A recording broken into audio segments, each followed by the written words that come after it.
So Floyd Mayweather did an interview, and in that interview, he said something very interesting about Canelo Alvarez and Charlo facing each other. He gave Canelo his flowers. Let's give a round of applause to Floyd Mayweather, because for the first time, I think that's the first time I've ever seen Floyd Mayweather compliment Canelo Alvarez. You know, give him a compliment that wasn't, he's a hell of a fighter. Like, that was the first time I've ever seen him really appreciate Canelo. He said he's fought the best. He's had a hell of a career already. So, and I think that what Floyd was trying to say is, like, why are you fighting these young guys? You're already proven. But Floyd has also said, like, Canelo's ducking David Benavidez. That's a big fight that we want to see Canelo win, but maybe in the future. Canelo has said he's tired of hearing about David, but I think it's still that's a mega fight no matter what. Everybody knows that. But, you know, Floyd was saying there's a lot of wear and tear in the sport of boxing. You know, it's like a car. You love a car. You can run it for years, but eventually it starts to break down as, you know, your career prolongs and you get to certain ages where you're not in your prime anymore. Let's be real. Even Floyd said it. You know, one of the earlier fights in his career, he felt like he was no longer in his prime after that, and he was only around 30, around that age, maybe younger. But he said that he had to be smart about, you know, when you fight guys, how you fight them, stuff along those lines. So it basically sounded like he was saying Canelo should retire soon, because facing these young guys, he might eventually run into someone that's too much for him. And I think that already happened in the Bivol fight.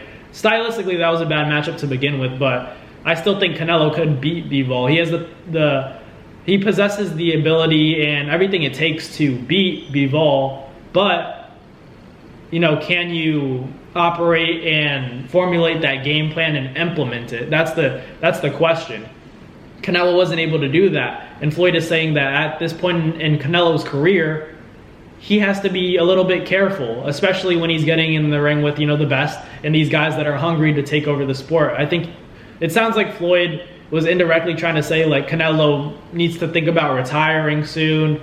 And I think that Canelo just has a different approach to the sport of boxing. Let's not get it twisted. He's definitely taken a page out of Floyd Mayweather's book in terms of, you know, being business savvy and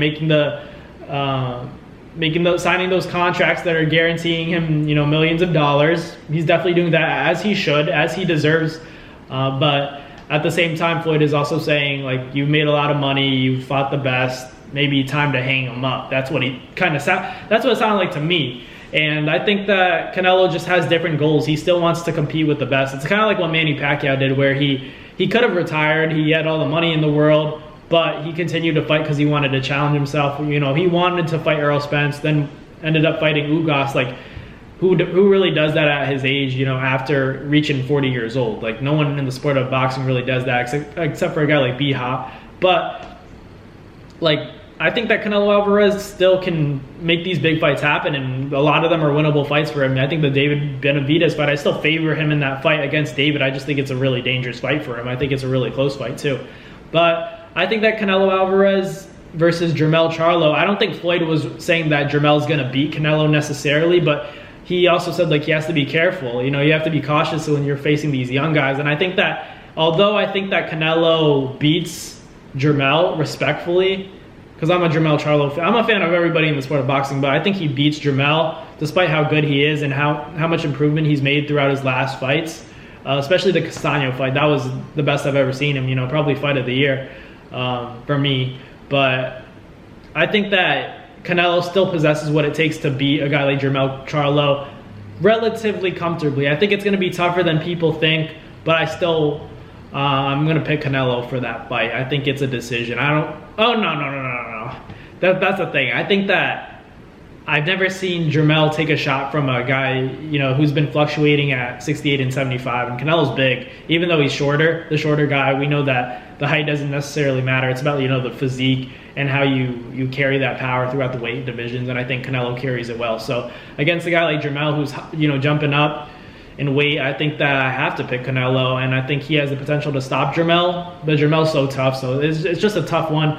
I'd love to see Jermel, you know, prove me wrong, because that'd be crazy. That'd be insane. Upset of the year, for real. That'd be crazy. But let me know in the comments what you guys think about Floyd Mayweather's comments. Do you think Canelo should start to think about retirement, or should he continue to make these big fights happen? I think he has maybe four, maybe five great fights to make, you know, against good opponents, and then, you know, hang it up after that, in my opinion. But let me know what you guys think. I'll be reading the comments, checking out what you guys are saying. But thank you guys for watching. I'll catch you guys next time. Peace. That's going to do it for another Naz Fight Media video, guys. Thank you guys so much for watching. It's been your boy, Matt Nabong, with another video. Hope you guys enjoyed it all. Thank you guys for the constant support. Salute to y'all always. It's been your boy.